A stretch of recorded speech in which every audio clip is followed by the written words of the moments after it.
would like to begin by saying that police brutality is a growing issue in which police officials wrongfully abuse and use excessive force to barbarically beat suspects and or civilians, while sometimes they are overlooked by police officials or by other jury officials. I will introduce my topic with a video that is very relevant to all of us here. This happened over a year ago, last March, and it shows student John McKenna in the circle right there being beaten by not one police officer, but by many police officers after a victory game of Maryland against Duke.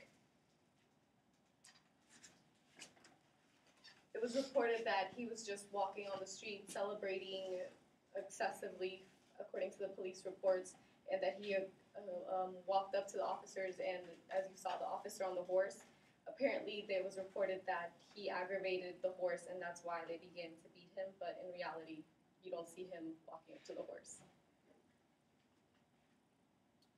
So, I don't know about many of you guys, but I personally know someone who has been beaten by officers while riding his bicycle home. So he wasn't doing anything, he was just riding his bike home. Two police officers pulled up and they excessively beat him, and they also stole items from him. I will begin by talking about one example in Houston, Texas, in which a teenager was brutally beaten for being a suspect of a burglary case reported. James McKinley, writer for the New York Times, writes that the suspect, which was the teenager, was beaten by the officers after he surrendered with his hands up behind his head and was laying on the floor, but at the same time he was being beaten, which in turn suggests that he wasn't being aggressive, he was showing signs of cooperation, but at the same time he was excessively being beaten by everyone else.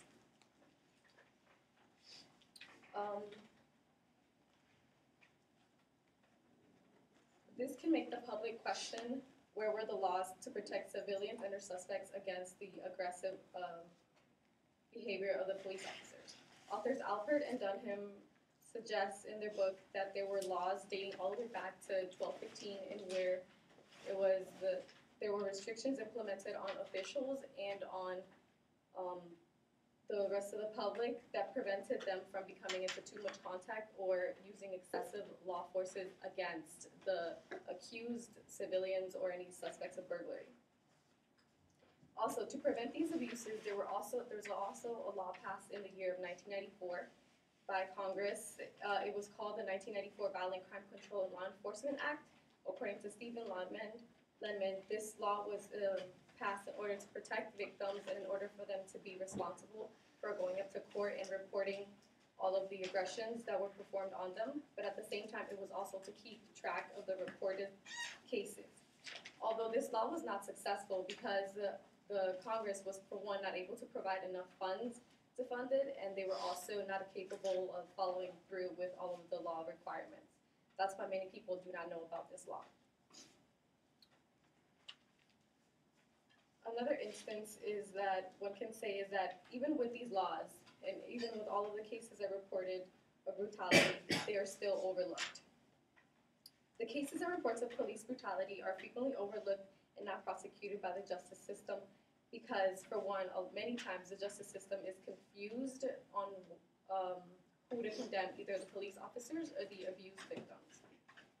According to a USA Today reporter, Kevin Johnson, in the year 2005 alone, 98% of police brutality cases were overlooked by juries. Again, one, because juries do not know who to prosecute, and they also don't know to the full extent of how much abuse was caused from the officials onto the victims.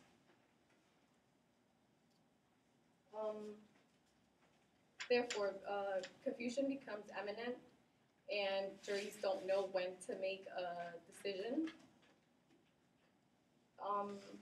So now that I have informed you on why these cases may be overlooked and what happens when the laws aren't present to protect human rights and civilians from the police aggressions, And I have also provided you with an example of a victim of a police brutality case. I urge everyone to consider that it is important that we all ask ourselves whether it is right for police brutal beatings to happen and whether or not they should be punishable by the law systems. Thank you all for listening to my speech, and always remember to report all acts of aggression, whether it be done onto you or whether it be for someone that you know.